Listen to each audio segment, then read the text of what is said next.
Mga kababayan, Assalamualaikum warahmatullahi wabarakatuh.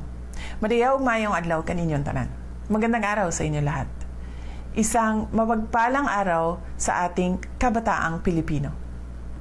Araw-araw, nasasaksihan ninyo sa inyong mga screen ang mga pandaigdigang krisis, bagsakbangon na ekonomiya, at gulo sa politika sa mismong sandali na nangyayari ang mga ito. Nilulunod kayo ng ingay, magkakasalungat na naratibo at mga pangako na bihirang magkatotoo. Ang ingay na ito ang nagdala sa inyong henerasyon upang maging lubos na mapagmatyag, mapanuri at laging nakabantay.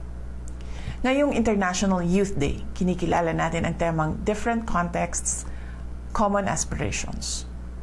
Magkakaiba man ang inyong kinakaharap na realidad, iisa ang inyong mithiin. Ang disenteng trabaho, dekalidad na edukasyon, at marangal na pamumuhay. Hinahangaan ko ang inyong pagbuo ng mga praktikal at malikhaing solusyon kagaya ng inyong inisyatiba para labanan ang climate change. Hindi kayo naghihintay na ayusin ng isang sirang sistema ang sarili nito. Gumagawa kayo ng sarili ninyong espasyo upang humingi ng pananagutan. Our job is to ensure you have the security and opportunities to build the nation you deserve. Your role is not just to inherit the future, but to defend the truth of the present. Patuloy ninyong gamitin ang inyong boses at manindigan. Ang inyong pagiging mapagmatyag ay isang mahalagang sandigan ng ating demokrasya.